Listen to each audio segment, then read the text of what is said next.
Di balik birunya air Danau Toba yang mempesona, tersimpan sebuah rahasia yang teramat pilu.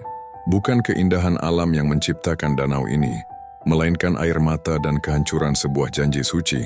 Jauh sebelum danau ini ada, di sebuah lembah subur, hiduplah seorang pria yang menemukan cinta sejati, cinta yang indah namun rapuh, yang akhirnya hancur karena satu kesalahan fatal.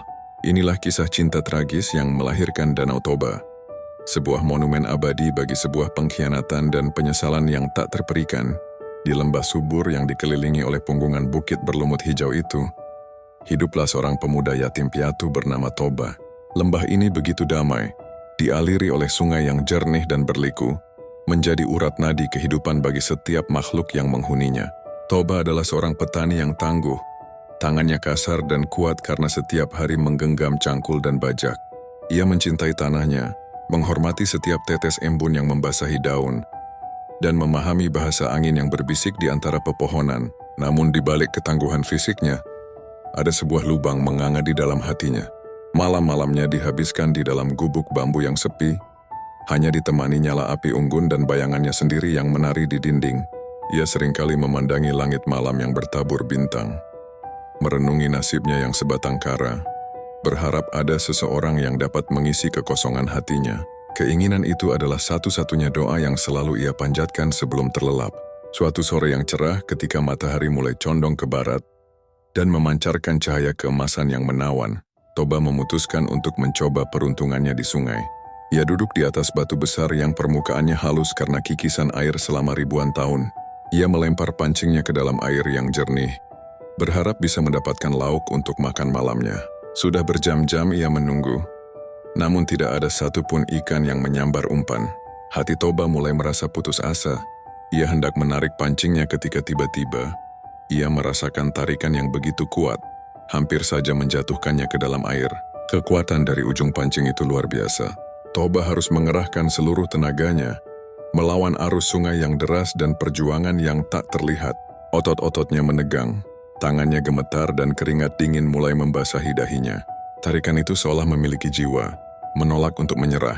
Setelah perjuangan yang panjang dan melelahkan, Toba berhasil menarik tali pancingnya. Betapa terkejutnya ia ketika melihat tangkapannya.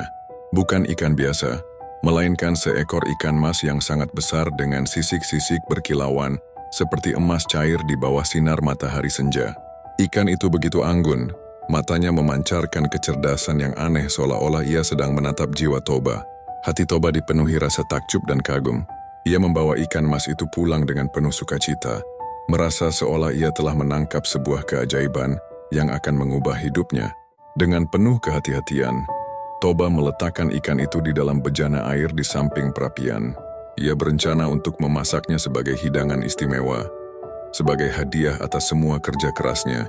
Namun saat Toba berbalik untuk mengambil kayu bakar, sebuah cahaya keemasan yang begitu terang menyelimuti gubuknya. Cahaya itu begitu menyilaukan mengaburkan pandangannya. Ketika cahaya itu meredup, Toba mendapati dirinya tidak lagi sendirian. Di tempat ikan mas itu berada, kini berdiri seorang wanita cantik jelita dengan rambut panjang hitam terurai yang mengeluarkan aroma bunga melati. Wajahnya begitu teduh menatap Toba dengan senyum yang menawan. Toba terperangah, hatinya berdebar kencang tak mampu berkata-kata. Wanita itu kemudian menceritakan kisahnya dengan suara yang lembut dan merdu. Ia adalah seorang putri yang dikutuk oleh kekuatan jahat menjadi ikan. Kutukan itu akan berakhir jika ada seorang pria tulus yang bersedia menikahinya dan menyimpan rahasia asal-usulnya. Karena Toba telah menemukannya dan melepaskannya dari kutukan, ia bersedia menjadi istri Toba sebagai wujud terima kasih. Namun ia mengajukan satu syarat yang harus dipegang teguh. Toba tidak boleh sekalipun menyebutkan atau membongkar rahasia bahwa ia adalah seorang jelmaan ikan kepada siapapun, bahkan kepada anak-anak mereka kelak. Jika janji itu dilanggar, maka akan terjadi malapetaka yang dahsyat dan tak terbayangkan. Toba, yang terpesona oleh kecantikan, kebaikan dan kisah wanita itu, tanpa ragu mengiyakan janji tersebut. Dalam hatinya, ia merasa beruntung telah menemukan belahan jiwanya. Ia yakin bisa menjaga janji itu seumur hidup. Mereka pun menikah dan menjalani kehidupan yang bahagia. Gubuk Toba yang tadinya sepi kini dipenuhi kehangatan dan canda tawa. Toba semakin rajin bekerja di ladang, sementara istrinya dengan setia menanti di rumah. menyiapkan makanan dan mengurus segala kebutuhan mereka. Cinta mereka tumbuh subur seperti tanaman di ladang Toba. Kehidupan mereka berdua terasa begitu sempurna, seolah semua doa Toba telah terkabul. Beberapa waktu kemudian kebahagiaan mereka semakin lengkap dengan kelahiran seorang putra yang diberi nama Samosir. Samosir tumbuh menjadi anak yang sehat, kuat, dan ceria. Namun ada satu sifat yang membuatnya berbeda. Ia sangat suka makan dan memiliki selera makan yang luar biasa, seringkali melampaui batas wajar. Ibunya seringkali tersenyum geli melihat nafsu makan putranya. Namun sesekali ia juga merasa khawatir. Ia selalu mengingatkan Samosir untuk tidak menghabiskan bekal makan ayahnya, sebab Toba membutuhkan energi ekstra untuk bekerja seharian di ladang. Hingga suatu hari Samosir kembali mendapatkan tugas untuk mengantarkan bekal makan siang kepada Toba di ladang yang letaknya cukup jauh. Hari itu Toba sudah bekerja keras sejak matahari terbit, menggemburkan tanah dan menanam bibit. Panas terik matahari membakar kulitnya dan kelelahan mulai mendera. Di bawah pohon yang rindang, Toba menunggu kedatangan putranya. Perutnya sudah keroncongan dan pikirannya dipenuhi rasa lapar. Sementara itu, Samosir dengan riang membawa bekal yang sudah dibungkus rapi oleh ibunya. Namun di tengah perjalanan aroma masakan ibunya yang khas begitu menggoda. Perut Samosir yang sudah keroncongan tak mampu lagi menahan godaan itu. Meskipun ia teringat pesan ibunya, godaan itu terlalu kuat. Dengan tangan yang gemetar, ia membuka bekal itu dan mulai menyantapnya. Satu suap, lalu suap berikutnya. Hingga tanpa ia sadari seluruh bekal yang seharusnya untuk ayahnya habis tak tersisa. Samosir tiba di ladang dengan perut kenyang, namun hati yang dipenuhi rasa bersalah. Ia melihat ayahnya yang tengah beristirahat, menunggu kedatangannya.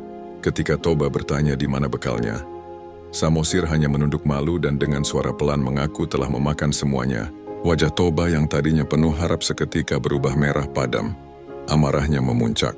Setelah berjam-jam bekerja keras di bawah terik matahari, Toba merasa lelah, lapar, dan putus asa. Kata-kata hinaan yang selama ini ia tahan mati-matian kini keluar begitu saja. Dengan suara keras yang menggelegar, Toba membentak, "Dasar anak tak tahu diri. Benar-benar keturunan ikan." Suasana seketika hening. Kata-kata itu yang seharusnya tak pernah terucap kini telah terlepas dan menggema di seluruh lembah. Toba seketika menyesali perkataannya. Ia melihat wajah Samosir yang pucat pasi, dipenuhi rasa takut dan bingung. Samosir tidak mengerti mengapa ayahnya begitu marah, dan mengapa ia disebut keturunan ikan. Dengan tangis yang pecah, Samosir berlari pulang menuju ibunya. Toba mencoba mengejar, namun langkah kakinya terasa berat dipenuhi oleh rasa penyesalan yang mendalam. Ia tahu ia telah mengkhianati cinta dan janji sucinya. Di rumah wanita itu, yang sedang menenun tiba-tiba merasakan firasat buruk. Hatinya seperti diremas dan telinganya berdengung dengan kata-kata Toba yang menghancurkan janji suci mereka. Air matanya mengalir deras membasahi kain yang sedang ia tenun. Hatinya hancur berkeping-keping. Ia tidak bisa lagi tinggal di dunia manusia. Ketika Samosir datang dan menceritakan semua yang terjadi, sang ibu hanya memeluknya erat, meneteskan air mata yang tak terbendung. "Anakku, sekarang lari. Pergi ke puncak bukit tertinggi di sana dan jangan menoleh ke belakang," bisiknya dengan suara gemetar. Setelah memastikan Samosir pergi, wanita itu berjalan gontai menuju sungai. Di sana, di tempat Toba pertama kali menemukannya, ia menatap langit yang mulai mendung. "Toba, kamu telah melanggar janji kita," bisiknya lirih sebelum menceburkan dirinya ke dalam air. Saat tubuhnya menyentuh air, sebuah pusaran besar muncul. Langit yang tadinya hanya mendung kini menjadi gelap gulita. Hujan turun begitu deras, air sungai meluap dengan cepat dan dahsyat. Petir menyambar tak henti-henti, dan angin kencang mengamuk merobohkan pohon-pohon. Air bah itu menenggelamkan seluruh lembah, termasuk gubuk dan ladang Toba. Toba yang berusaha berlari tak sempat menyelamatkan diri. Ia pun tenggelam dalam pusaran air yang ganas. Hujan dan badai itu terus berlangsung selama berhari-hari, hingga akhirnya lembah yang indah itu berubah menjadi sebuah danau yang sangat luas dan dalam. Airnya adalah air mata dan penyesalan yang tak berujung.